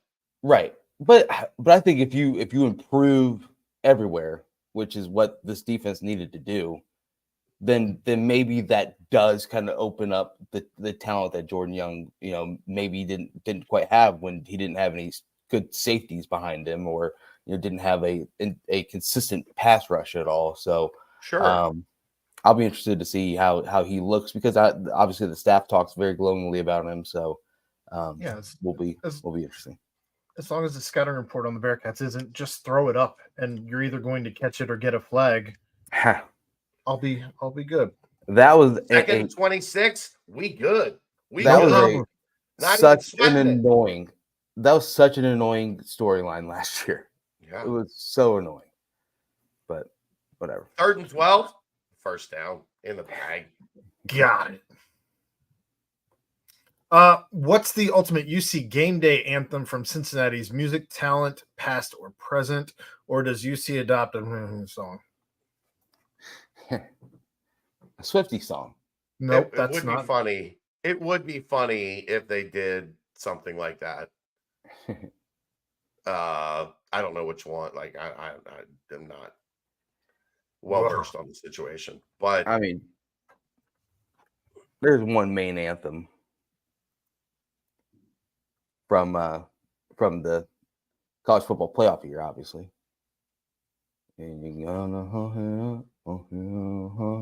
Oh yeah. Then there's Shout. That's not Cincinnati's music talent. Like that's not. Shout would be one, right? The Eiley brothers. Yeah. Oh, there you go. Yeah. They used to play that like going into the fourth quarter. Then they changed it to I was there. You gotta fight. Yeah, that one. I'm not a fan of that one. Wait, Royer, did you play football at Cincinnati? Were you there for the Shout? Play is a little bit of a strong word, but I love Shout. On the team. I did love Shout. Yeah. I did. Who doesn't? It got the crowd going for sure. But you know what? With Will Ferrell riff from Anchorman to start it. Yeah.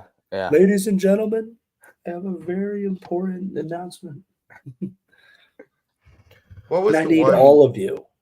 What was the one like pop punk kind of band that was from Cincinnati that had like a big anthem?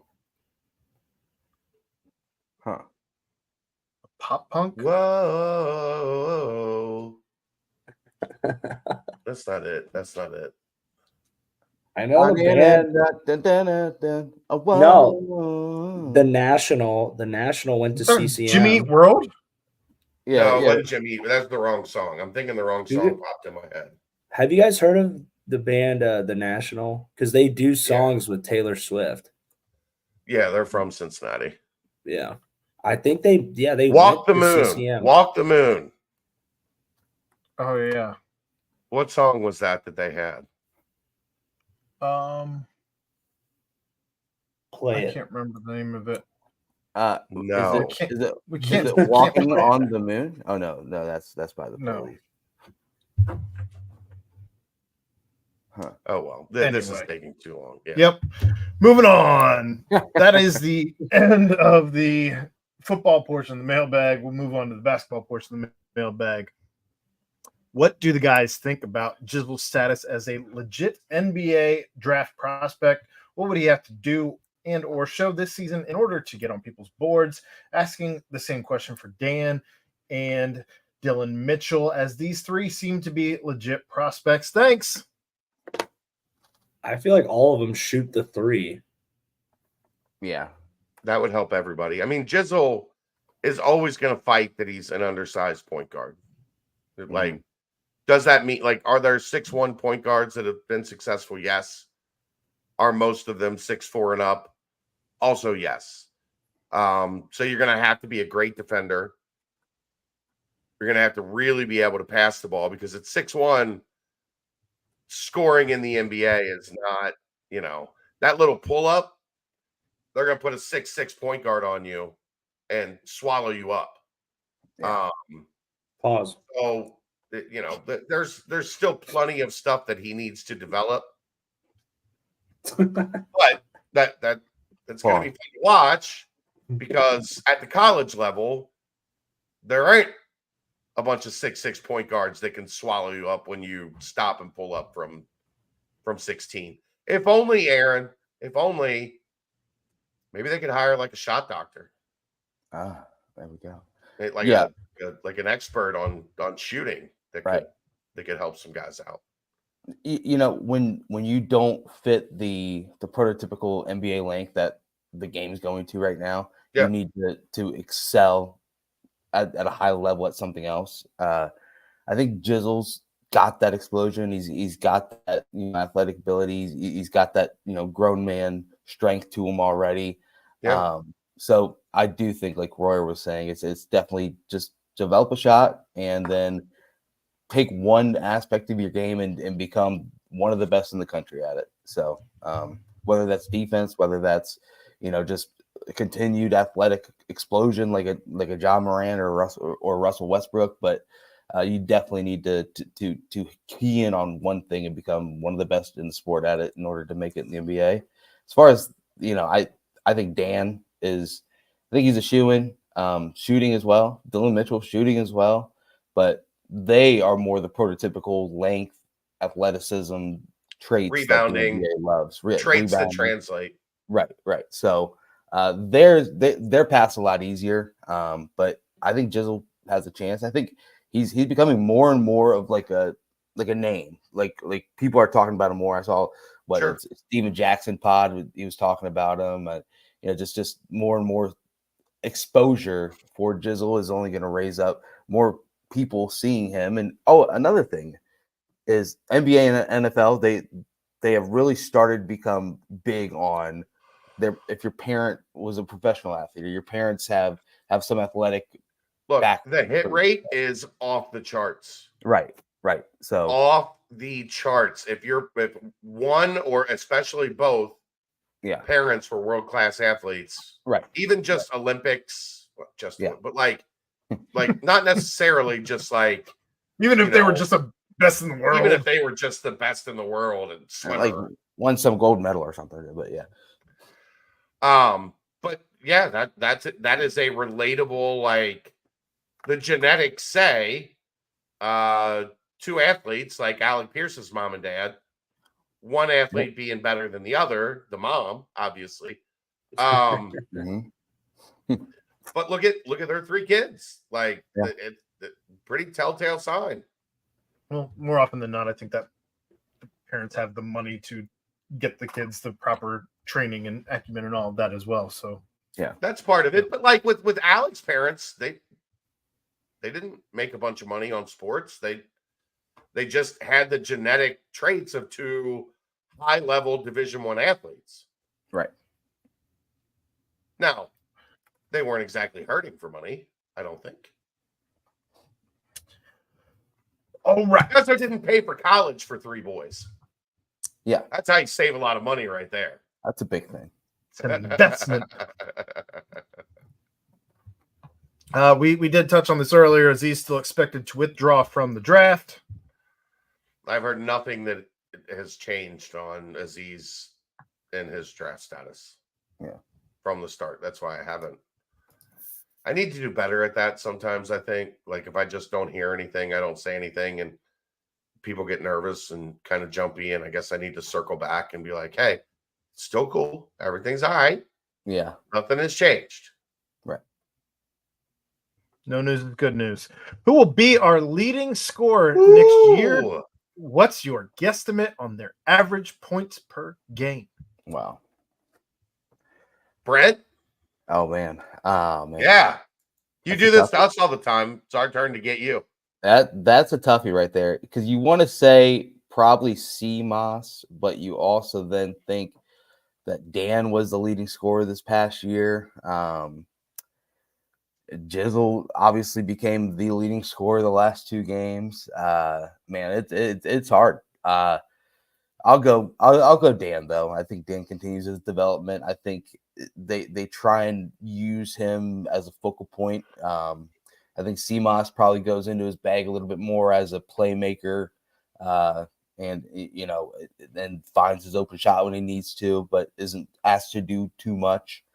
Because obviously you had Hidden Hickman and hopefully CJ stays healthy, then that takes that role a little bit off of CMOS needing to go out there and be the bucket. But I'll go Dan, and I'll say 13.5, 14 points, because I think it's going to be a pretty damn widespread scoring. because there are so many different options that can go get a bucket.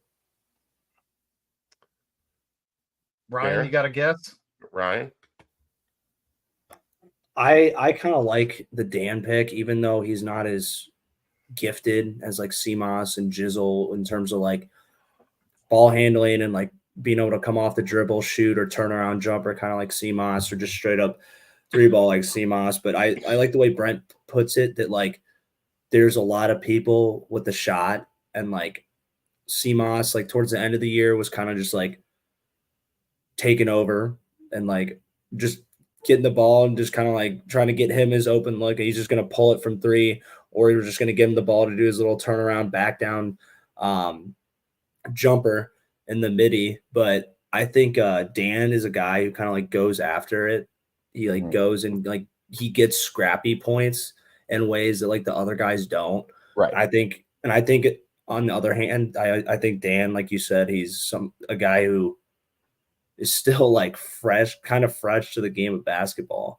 Yeah. And I think he's going to have a good off season where he develops his 3-pointer, get more consistent.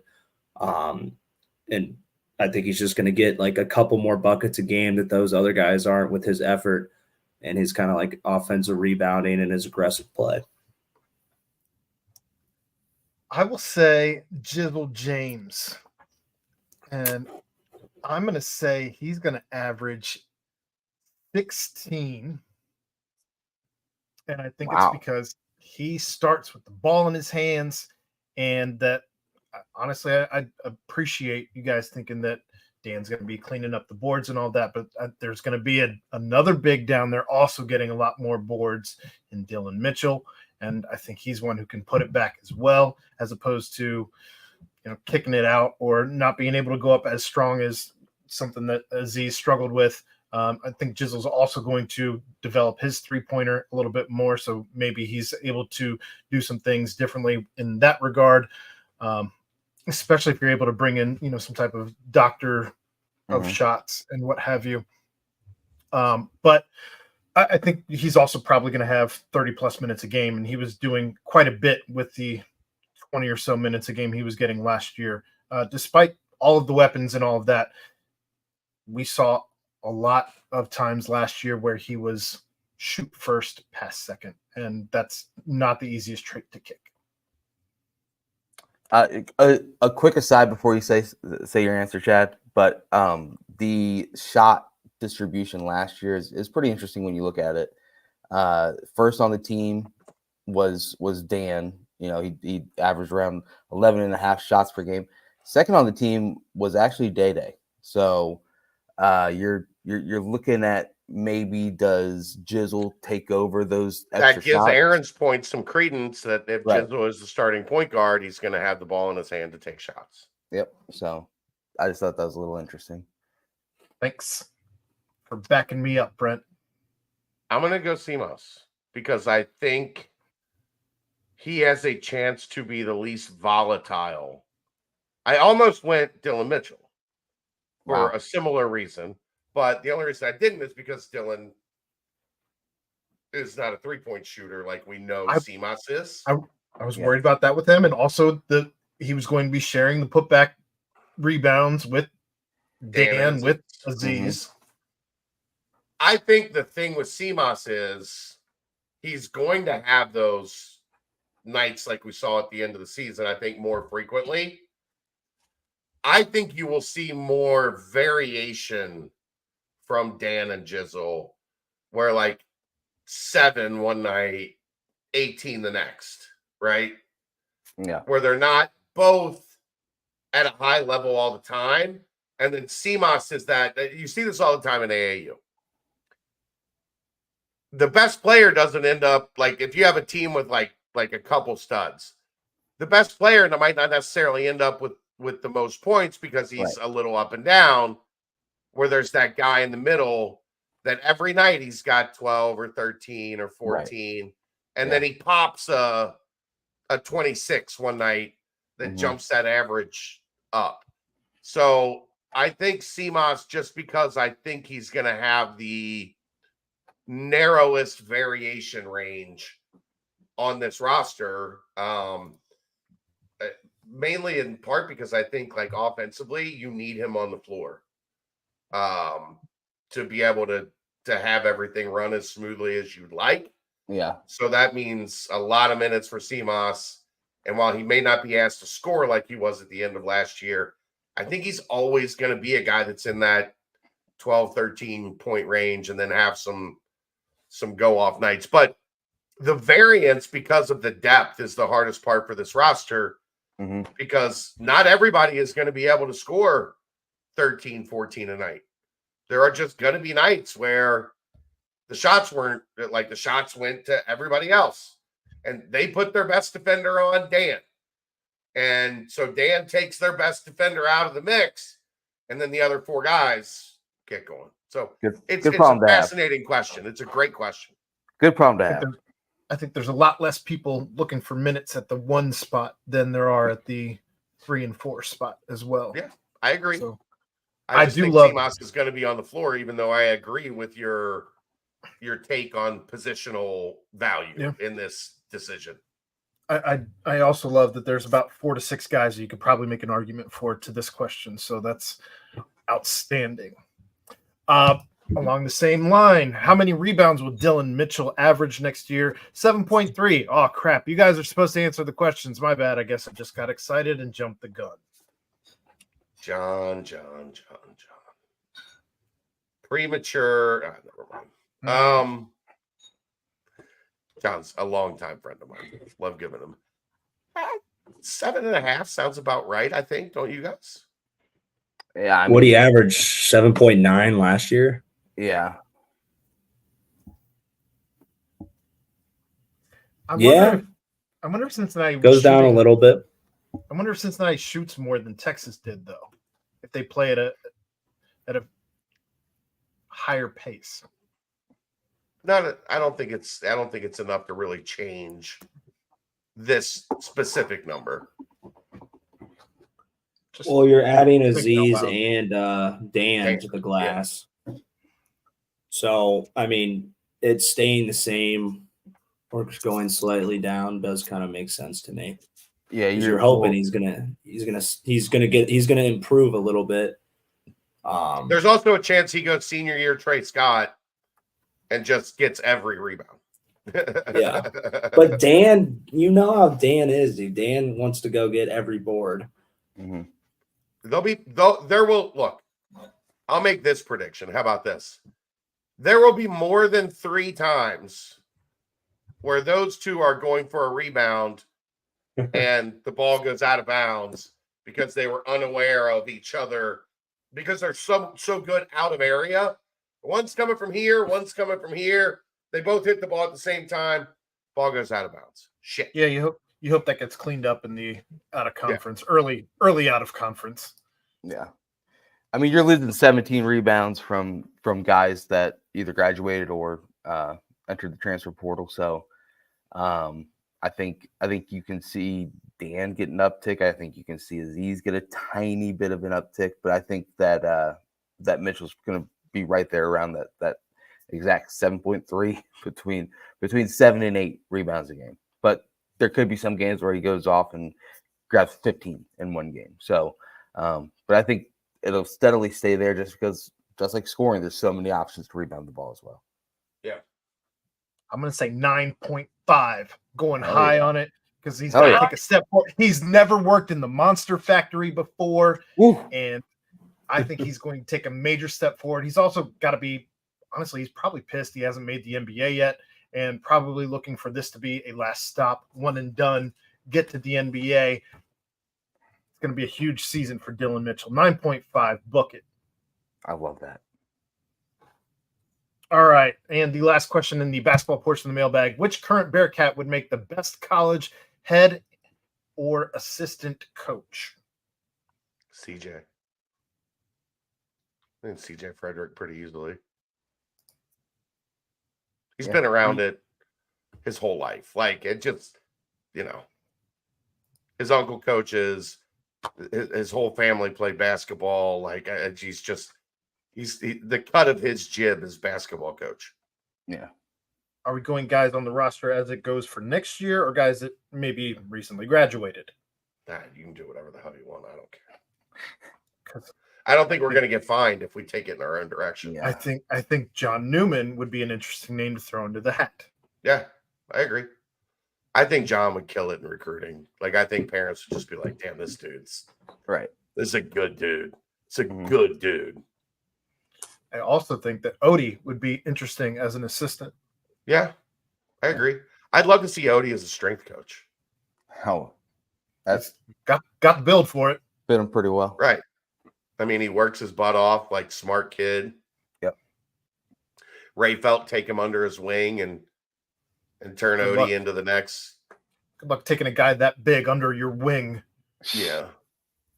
I think I told you about that interaction, Brent, last week at Indy where Dan Hurley and Kamani Young were both just gushing about Mike and how much it hurt that program to lose him. So, even though Mike left and they immediately won 2 national championships. But, it's great to see you again, Chad, but still holding on to that grudge from 3 years ago. So yeah, absolutely. Those are just two guys that jumped out when I read this question. Pickle 747. Do you think that's an ode to Pickle? Maybe. I think so. I thought the same thing when I read it. Actually, do you know who Pickle is, Ryan? I thought you meant you were just being really stupid saying, do you think his name is talking about the food pickle? No. Dave has a cat Pickle that is like the one of the 4 members of the BCJ podcast. Okay. She will just come and sit like right here when we do the podcast every night. his cat's name is not Pickles, no S, just singular just Pickle. That's why that caught my eye. Good advice. Yeah. Sometimes, yeah, she's pretty smart for a cat. Like better than Brent. Way better. Way better. Depends on what you ask her. Probably better than me. She'll probably show up on time without. I can guarantee you, some beer. I guarantee you, Pickles never clean beer off beer. No. Pickles answers. Cleans herself though. Pickles answers and questions are definitely shorter than Brent's. Hey, we'll take that. We'll take that. Are they shorter than Chad's mailbag answers? No. Nothing shorter than that. That's a different story. That is the basketball portion of the mailbag, and we didn't have any questions in the Banks portion of the mailbag. You guys are letting me down. Oh, I think you guys need to reach out to Skins. Look, Skins is out. Somebody has to step up, Brent. I know. Skins doesn't want to play with us anymore. I agree. why? What happened? But nobody knows. There was one question though in the baseball portion of the mailbag. Okay, now. Which I'll continue to keep putting baseball mailbags up until we have 2 weeks in a row without any, and then we'll wait until there's some baseball movement. But how do you think the lineup and pitching staff will shape up next year based on returning players? That comes from Duck Dinosaur. And Chad, I don't know if you have an answer for that, but Jeff Gentle, our own Jeff Gentle, wrote up an entire article where he breaks down who's coming, who he expects to stay, or at least they haven't announced entering the portal yet, who's definitely gone because of graduation. I don't just full roster breakdown as we know it currently. I've gotten to know the roster pretty well. I don't know it like that yet. Hopefully, as we continue moving forward in this progress, I will have a little better understanding. But the ultimate question is, how many go in the portal? How many are added to take this team to another level from the portal? Right. The number that stood out to me from reading the article by Jeff was that if nobody entered the portal, you'd have 38 players with the incoming freshmen and players on the roster expected to return. So I don't foresee 38 being the number that they go into next season with. At least not this 38. I'm sure you're going to have some movement, players coming in, players going out, etc. But that's where things currently stand. The draft and whatnot too. There's 2 guys that'll probably potentially enter the draft. So, it's going to be exciting now that obviously, and you said it a lot with Dave, Chad, is the fact that when you start to win, more eyeballs get on you and more attention gets on you. And now all of a sudden you are talking about roster outlook. You are talking about big name players coming in. You are talking about big name players potentially getting drafted to the MLB. So Yeah. that part of the whole thing is going to be really fun to track as well. I'm excited. Yeah. Excited for baseball. Never thought we'd actually get there. I've always wanted to be. I love baseball. Me too. That was one of my favorite sports growing up. America's pastime, man. That's the mailbag. We are at 2 hours. Get us out of here, Brent. Wow, we did it. Working hard on Memorial Day. We did it. BBP back at it again. Guys, special shouts as always to our boy Danco Joe over at Danco Transmission and Auto Care. Big shouts as well to Quick Paper Supply.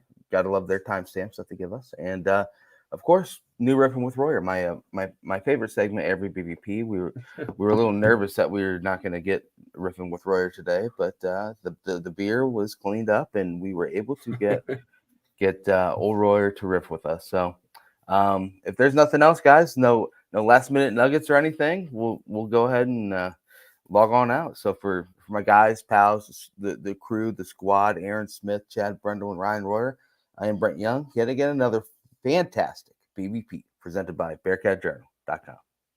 See ya!